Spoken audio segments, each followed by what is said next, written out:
ጠንካራ ሁኑ። እዚህ ዓለም ላይ ብቻቸውን ልትቀሩ ትችላላችሁ። ማንም ሰው ላይ አትጠጉ። እዚህ ዓለም ለምንድን ነው የመጣሁት የሚለውን አስቡ። እዚች ዓለም ላይ ብዙ እንደማትቆዩ አስቡ። ቀናቶች በነጎዱ ቁጥር ወደ ሞት እየቀረባቸው ነው። ሞት ወደ እናንተ እየቀረበ ነው። መቼ እንደምትሞቱም አታውቁ። እድለኛ ሰው ብሎ ማለት አምላኩ አላህ ለፈጠረበት ዓላማ የኖረ ሰው ነው። እርሱ ምንድን ነው? በእርሱ አምነህ እርሱን መገዛት ነው። በቃ ወማ ኸለቅቱል ጂነ ወልኢንሰ ኢላ ሊያዕቡዱን አለ አላህ ሲናገር።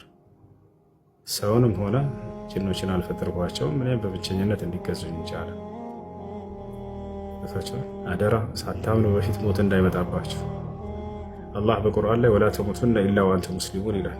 ለሰዎች በጣም ስለሚያዝንላቸው ምን አለ? አደራ ሙስሊሞች ናችሁ እንጂ እንዳትሞቱ አለ። ሙስሊም ሳትሆኑ ከመጣችሁ በቃ ከስራችኋል። ቁል ኢነል ኻሲሪነ አለዚነ ኸሲሩ አንፉሰሁም ወአህሊሂም የውመል ቂያማ አለ።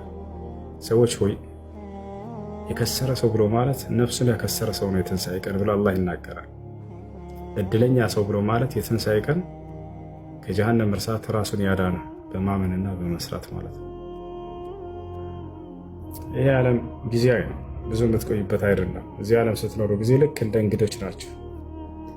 ልትዘወትሩበት ሳይሆን ልክ እንደ እንግዳ አርፋችሁ የምትሄዱበት ሀገር ነው። ነቢዩ ሰለላሁ ዐለይሂ ወሰለም ይህችን ዓለም ሲገልጿት እጥር ምጥን ባለ ቃል ምን አሉ? ኩን ፊ ዱንያ ከአነከ ገሪብ አው አቢር ሰቢል አሉ።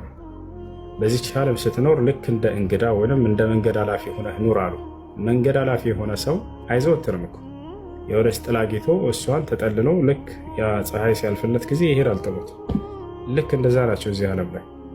ወይ ልክ እንደ እንግዳ ሆኖ አሉ። እንግዳ ሆነ ሰው ቤት ዘፍ ብለህ ዘላለም ትቀመጣለህ? እንዳትቀመጥም እኮ ትንሽ ተቀምጠህ በዛ ከተባለ 3 ቀን ከዛ በኋላ ትሄዳለህ።